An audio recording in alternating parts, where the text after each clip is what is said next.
Hello friends, this is Jaiprakash Tiwari and welcome to my YouTube channel.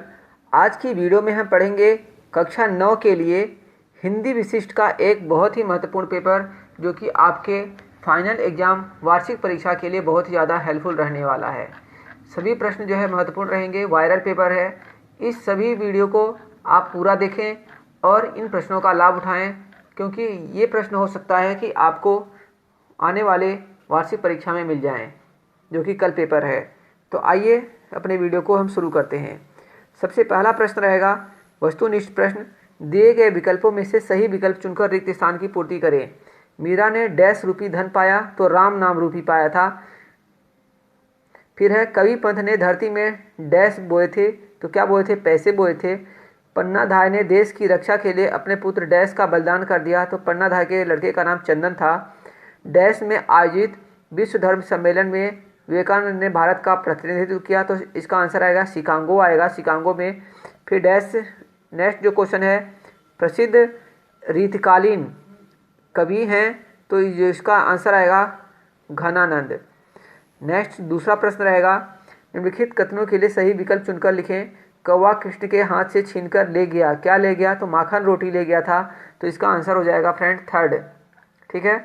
फिर है कांटे कम से कम मत बो, कांटे कम से कम मत बो कविता में कांटा शब्द का क्या अर्थ है? तो इसका आंसर है दुख है। फिर सर्वव्यापक पक्षी कहा गया है, सर्वव्यापक पक्षी किसे कहा गया है? तो आंसर आएगा फ्रेंड इसका कौवा, फोर्थ कौवा। फिर है फोर्थ क्वेश्चन इसका, बड़े घर की बेटी कहानी में आनंदी का विवाद होता है, तो आनंदी का विवाद होता है देवर से। फिर रेखा चित्र कहते हैं, तो साहित्य की एक विधा होती है, उसे कहते हैं। सही जोड़े मिलाने हैं। मदन महीप का बालक है, तो इसको आप किस में मिलाओगे? बसंत में।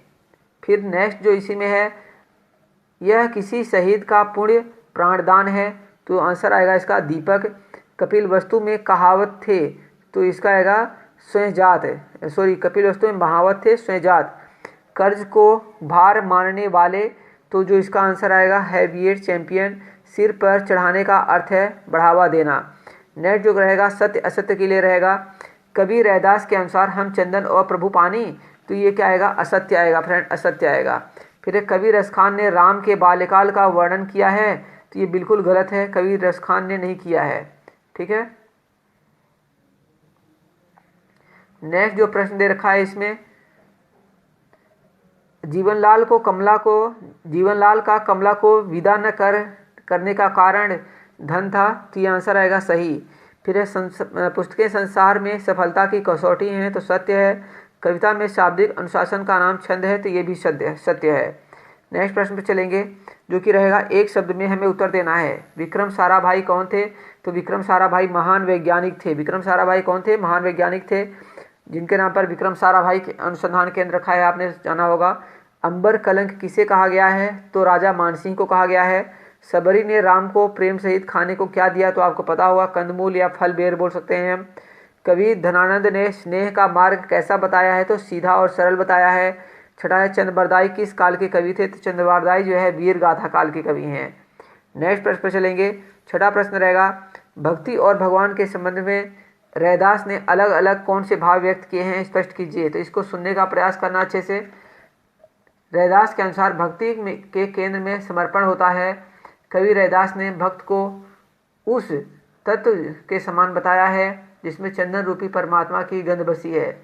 भक्त एक निष्ठ होकर निरंतर अपने भावों का घर्षण कर ईश्वर तत्व को स्वयं में समाहित करता है। जिस प्रकार चकोर की चंद्रमा के प्रति एक निष्ठता होती है और मोर की बादल के प्रति वही एक निष्ठता भक्त में होती है। नेक्स्ट है इसी में, मानवता की सुनहली फसल उगाने से कवि का क्या आशय है? नेक्स्ट जो प्रश्न रहेगा इसका, सूरज का पहिया कविता के माध्यम से कवि क्या कहना चाहता है? तो सूरज का पहिया वास्तव में प्रतीक है निरंतर क्रियाशीलता का। जिस प्रकार से सूरज ऊर्जावान, तेजस्वी, क्रियाशील, निरंतर चलायमान, प्रकाशवान होता है, उसी प्रकार हमारे प्रयास, हमारे उद्देश्य भी इसी प्रकार के होने चाहिए।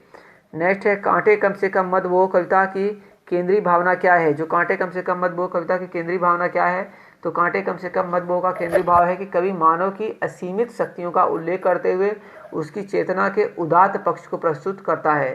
जीवन में संघर्ष, कमजोरी, संकट, दुख, अविश्वास मन को कमजोर बना देते हैं। फिर जो नेक्स्ट प्रश्न है, मानव की स्वतंत्रता को अक्षुण्ण रखने के लिए कवि का क्या संदेश है, समझाइए। इसी प्रकार के जो अन्य प्रश्न देख रहे हैं आप देख सकते हैं। जो प्रश्न 10वां है, क्या विशेषताएं हैं दीपदान एकांकी के आधार पर पन्नाधाय का चरित्र चित्रण कीजिए। या फिर मनोहर कौन था, रामेश्वरी उससे प्यार क्यों नहीं करती थी। तो एकांकी का चरित्र चित्रण मतलब एक तरीके से हम विशेषताएं बता सकते हैं। तो जैसे वो स्वामी भक्त थी, बलिदानी थी, देश प्रेमी थी, कर्तव्यनिष्ठ थी, निडर थी, प्रत्युत्पन्न थी। फिर है निर्झर क्या कहता है, इसका आंसर आपको बताना है। 11वें प्रश्न का निर्झर कहता है कि सभी मनुष्यों को मेरा उदाहरण अपने सामने रखो। सुख दुख जीवन के दो किनारे हैं, उनको सहते हुए अपनी मर्यादा का पालन करते हुए सबके साथ समानता का व्यवहार करते हुए जीवन पथ पर अग्रसर होते रहना चाहिए। फिर जो 12वां प्रश्न आप देख रहे हैं बहुत इंपॉर्टेंट रहेगा। अनु उपसर्ग लगाकर 2 शब्द बनाइए। अनु उपसर्ग लगाकर 2 शब्द बनाना है। तो हम क्या लिख सकते हैं, अनुमान, अनुभव, अनुसार, अनुदान, ये सब होते हैं। आवट प्रत्यय लगाकर तो क्या होता है, लिखावट, दिखावट, सजावट, बनावट, कई तरीके के शब्द हो गए। फिर है निम्नलिखित शब्दों में से किन्हीं दो के भिन्न अर्थ लिखने हैं। तो जैसे कनक, कनक सोना और धतूरा 2 होते हैं ये। कुल, कुल क्या होता है, एक तो संपूर्ण होता है और एक वंश को भी बोलते हैं। हार, माला और पराजय को भी बोलते हैं। पतंग क्या होता है, एक तो सूर्य को भी बोलते हैं पतंग और पक्षी को भी पतंग बोलते हैं। और वर्ण क्या होता है, रंग होता है और एक अक्षर भी होता है। फिर है किसी एक मुहावरे का अर्थ बताकर वाक्य में प्रयोग करें। तो आँख खुलना, आँख खुलना मतलब क्या होता है कि जैसे जाग जाना किसी चीज़ से, तो इसका ज्ञान मिलना बोल सकते हैं हम। फिर है आस्तीन का सांप निकट का शत्रु होता है। फिर है टक्कर लेना मतलब मुकाबला लेना, मुकाबला करना। फिर है घुटने टेकना मतलब हार मानना या झुक जाना। और वाक्य प्रयोग तो आप कर ही सकते हैं। फिर जो 13वां प्रश्न है, यमक और श्लेष अलंकार में उदाहरण देते हुए अंतर बताइए। तो बहुत आसान है ये। यमक एक ही शब्द की आवृत्ति अनेक बार और हर बार अर्थ भिन्न हो तो वहाँ पर यमक अलंकार होता है। उदाहरण क्या हो सकता है, कनक कनकते सो गुनी मादकता अधिकार, या पाए बौराए जग, या पावे बौराए, आपने सुना भी होगा ये। फिर एक होता है श्लेष अलंकार। श्लेष अलंकार में क्या है कि एक ही शब्द के अनेक अर्थ हों, ठीक है, तो वहाँ पर श्लेष अलंकार होता है। उदाहरण है रहीमन पानी राखिए, बिन पानी सब सून, पानी गए न उबरे मोती मानस चून। तो यहाँ पर जो पानी है उसके जो है चून, चून उसकी जो है कई अर्थ हैं। फिर है नेक्स्ट है चौपाई छंद में कितनी मात्राएं होती हैं, उदाहरण देकर तथा गणना करके समझाइए। तो चौपाई छंद में कितनी मात्राएं होती हैं फ्रेंड, 16 मात्राएं होती हैं, ठीक है। तो उदाहरण क्या हो सकता है इसका कि मंगल भवन अमंगल हारी, द्रवहु सुदशरथ अजिर बिहारी, महावीर बिनु बहु हनुमाना, राम जास जस आप बखाना। तो ये जो है चौपाई है, ये आप लिख सकते हैं इसको। तो आगे के जो प्रश्न है फ्रेंड हम नेक्स्ट वीडियो में कवर करेंगे, जो कि आप देख रहे हैं। इन सही प्रश्नों के उत्तर के लिए आप हमारे वीडियो के साथ बने रहें ताकि इनका आपको नोटिफिकेशन मिल सके। Okay friends, thank you for watching this video. मिलेंगे नेक्स्ट वीडियो में।